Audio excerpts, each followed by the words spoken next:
In today's video, I'm going to teach you how to add custom fields in QuickBooks.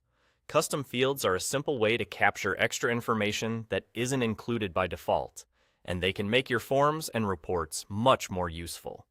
Think of things like a project reference, a delivery date, or a job number, details that matter to your workflow and to your team. Start by heading to the top right corner of your QuickBooks screen and clicking the gear icon to access your settings. A small menu will open. In that menu, look for the Lists category and select Custom Fields.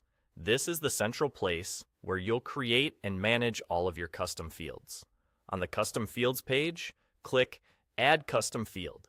A panel will open on the right side of your screen, and this is where you'll set up the details. First, give your field a clear, descriptive name.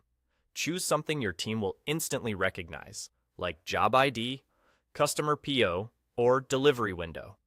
Good naming makes forms easier to understand and keeps your data clean over time. Next, choose the data type. Click the data type selector to open the menu. You'll see options like text and number, date, and drop-down list. Pick the one that best matches the kind of data you want. Text and number is flexible for things like codes or short notes. Number is ideal if you expect strictly numeric entries, such as quantities or costs. Date adds a date picker, which is great for deadlines or ship dates.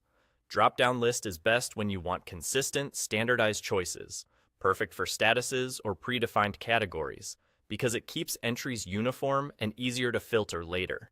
After that, choose a category.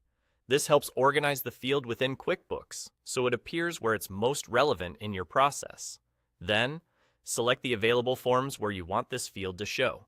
Check the forms that make sense for your workflow so your team sees and uses the field at the right moments. Aligning the field to the right forms saves time and reduces mistakes. Once everything looks good, click Save. Your new custom field is now ready and will appear on the forms you selected. If you find later that you need to refine the name, switch the data type, or adjust where it shows, you can return to the same custom fields area to update it. Taking a minute to plan the name, data type, category, and form placement now will pay off with cleaner entries and more insightful reporting going forward.